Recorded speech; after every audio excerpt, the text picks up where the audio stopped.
Okay, ready to get back to work here today. Finishing up the regular season.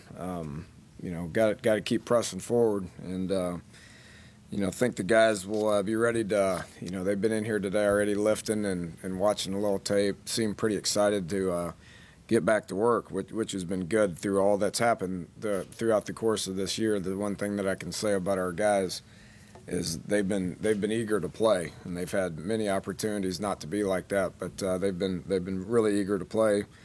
Looking forward to having one last home game. There's 22 of them that this is going to be the last game that they play.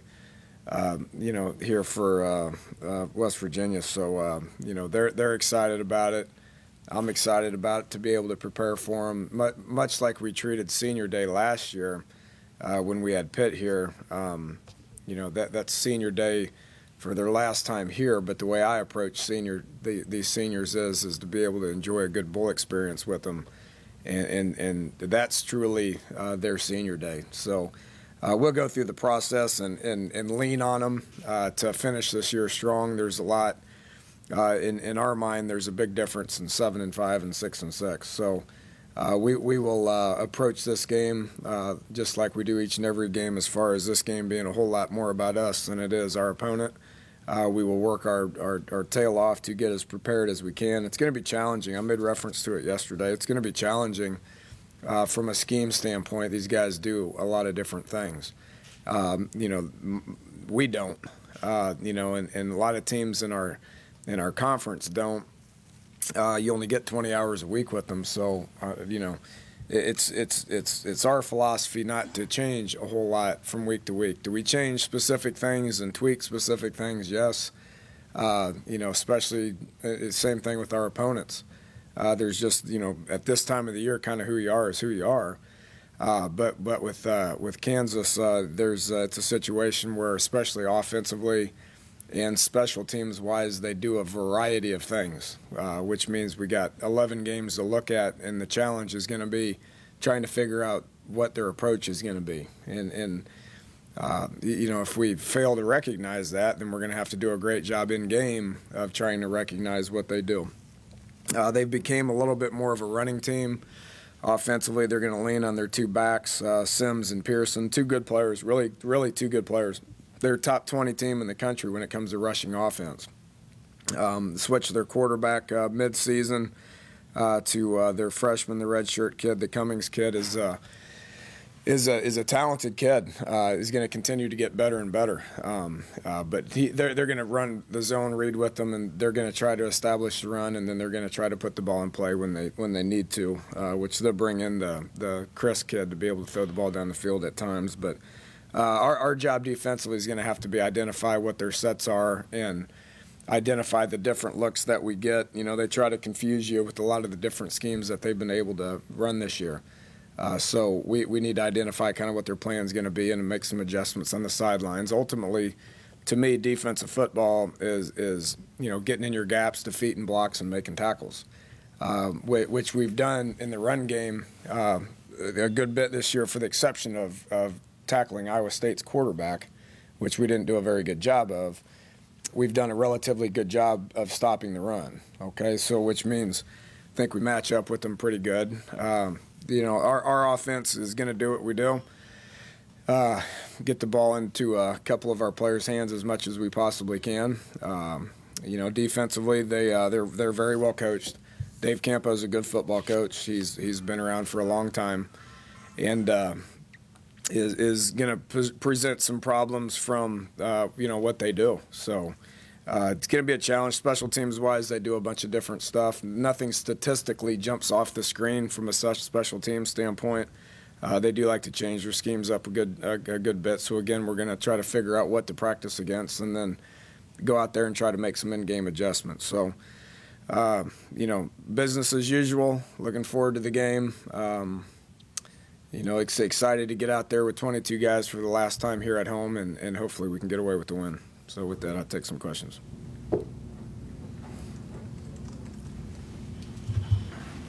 Dana, where do you begin trying to figure out their run? Do you look at what you guys maybe haven't done so well that matches up with what they do really well? Do you look at maybe similar opponents that defend the way you do? clue where you start? Well, you got the material. You do like you do each and every week. I mean, you look at what they do in specific situations. You look at what they do against specific defenses, and not only the situations but the down and distances, that sort of thing, and try to figure it out. I mean, when it gets right down to it, it's still just football, right? And we're going to practice on what their tendencies are, and then we're going to line up, and we're going to try to get our guys to where they get in the proper gaps and defeat some blocks and try to make tackles. And then when they put the ball in the air, our guys' job is to cover people and get the ball on the ground. So it's still football. We're not talking about anything else other than that. While you are what you are at this time of year, with the way you've played pass defense so far this season, would you expect them to maybe change a little and throw the ball more, or stick with their strength? Yeah, it's a good question. I mean, if you look, they tried that earlier in the year, and they weren't as successful with it, which is why they kind of settled into, being a little bit more of a zone read team and just try to focus. I mean, they got two really good backs. They got their starter Sims is going to be a 1,000-yard guy. He didn't play in the first 2 or 3 games of the year. I would give it to him quite a bit just because he's one of their better players. And then the Pearson kid's a guy they move around a lot. He looks like Tavon. I mean, because he plays different positions, and they get him the ball a variety of ways. So if they split him out and try to throw it to him a bunch, then we just got to cover him. Those two, much like, I mean, who do we give the ball to? We give it to number 1 and number 3. That's probably not going to change a whole lot at this point. So, if they do, we could obviously use the work on it. So hopefully they drop back and throw it a good bit so we can continue to get our young kids in position to make plays and get them to the point to where their technique's better and where their playmaking ability's better and their alignment and assignments better, and we continue to age these guys at a faster than normal rate. Over the last couple of weeks, how different has it been with you guys running the ball as well as you have? I mean, have you noticed any changes? Has it opened other things up for you? And I guess what's the reason behind why the run game is going so well for you guys right now? Well, just personnel more than anything. I mean, we probably wouldn't have won that game last week if we wouldn't have done the correct thing when it comes to Sean. If we would have rushed him back and put him in, and him not be ready to go, then he probably wouldn't have been able to carry it 18 times for 130 yards. So I think our approach with Sean was the best thing, and obviously he made a difference in the game. He's hard to tackle, and in that type of game, just getting that ball and moving forward was pretty important. And then, continuing to experiment with some different things with Tavon has been beneficial. So I think it's been positive. We're moving the ball better than we had in 3 or 4 of those games prior to that. So it's beneficial to what we're trying to do offensively. How's Sean doing after obviously an increased workload last weekend? Oh, he's probably extremely tired, and he probably won't be able to play this week.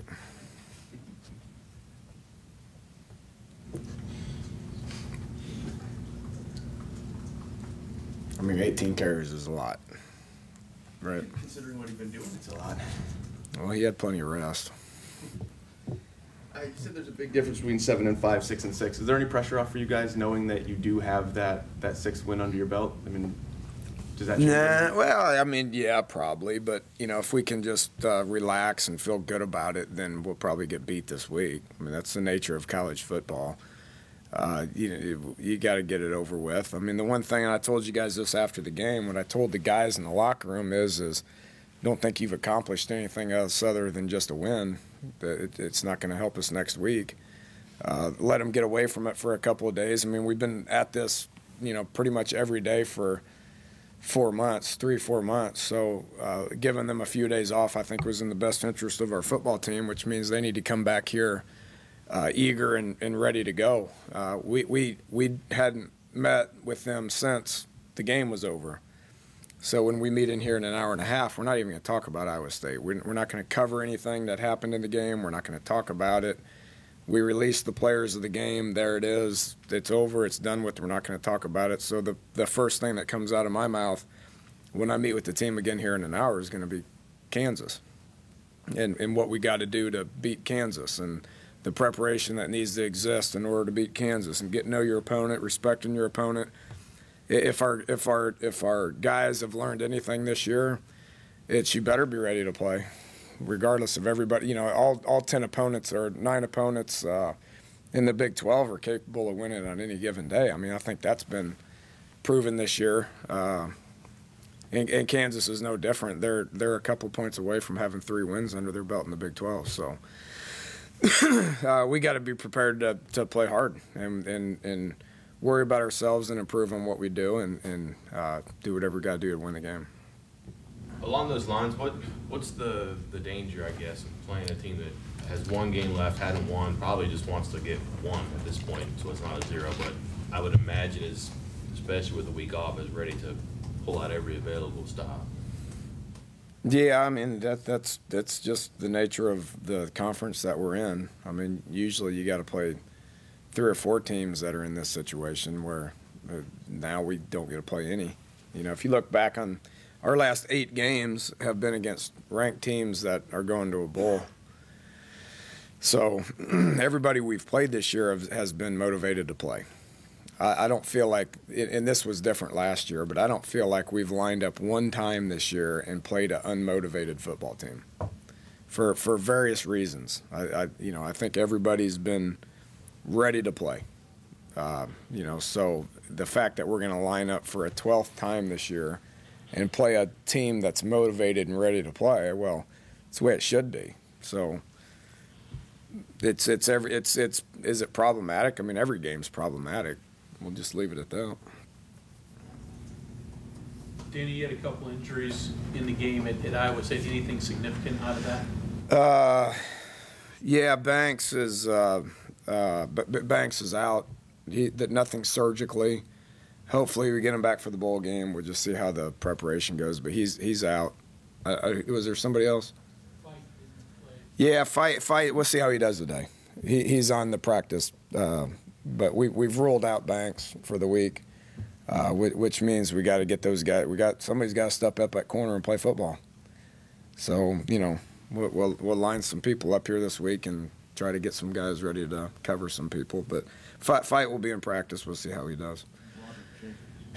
We'll be practicing today. After not having played running back for 3 years, moving Taylor back there, did he have to learn certain things again or reestablish? I mean, what did it take for him to make that switch?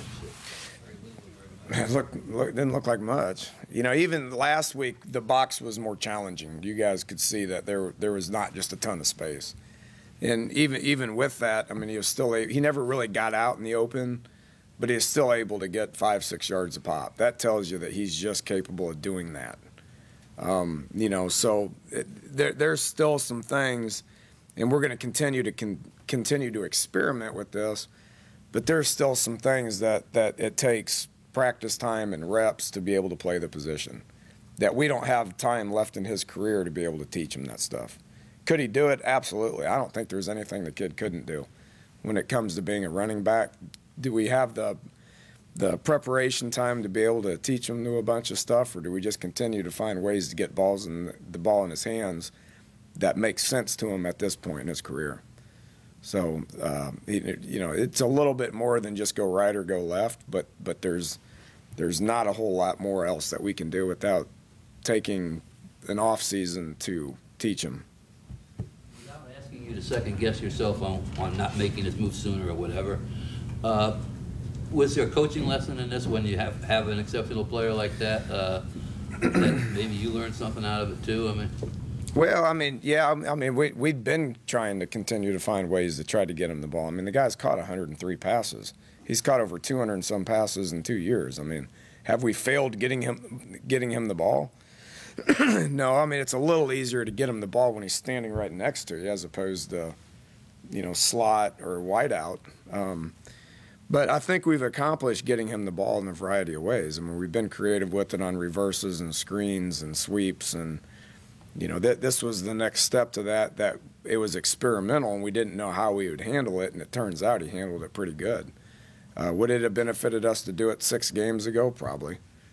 But you only have 20 hours a week. You can't come up with a whole bunch of things to experiment with when you're in game planning mode, and you only have a limited amount of time to be able to spend with the guys.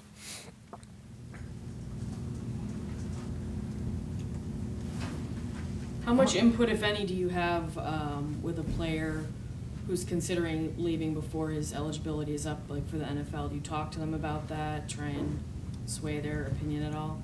Yeah, I haven't talked to anybody this year about it, which I think I understand what you're talking about. But what we did last year with several guys is there's the NCAA, in NFL, you can file paperwork which is a projection, as far as what they think your draft status will be. So there will be several juniors on our team that we will do that with. Just like last year, there was several juniors that we did it with. That's pretty common. And then when it comes back, that's when you sit down and you have the talk with them. What's Kansas do defensively, and what are you guys looking for this weekend? They're pretty base, pretty sound. Mixed coverage. It's very well coached. Don't get out of position. A lot of zone. To where we got to find some holes in there. Play hard. Play tremendously hard. Got very well technically sound. Do a good job of getting off blocks. They're actually better than Iowa State in the red zone. So they've been giving up a lot of yards. Okay, so people have been moving the ball, much like Iowa State.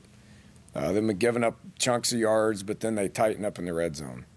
And that's a sign of good coaching. You can tell when the field's reduced that their defense reduces some, and they just bow up and they play good defense.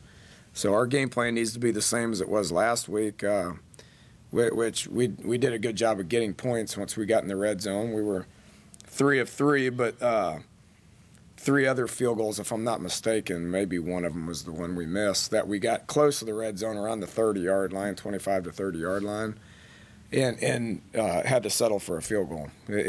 Kansas does a lot of the similar things. It's a bend but don't break defense, but with that said, they bow up at the proper times. So based on how the game's going, it depends on if we need a lot of points or not.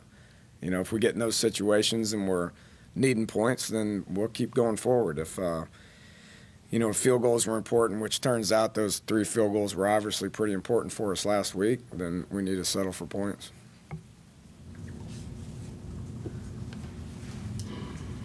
Into the final third of the season here, Carl looks like a much older, smarter player too. Has he just found himself there, or has he just kind of made it a little bit easier?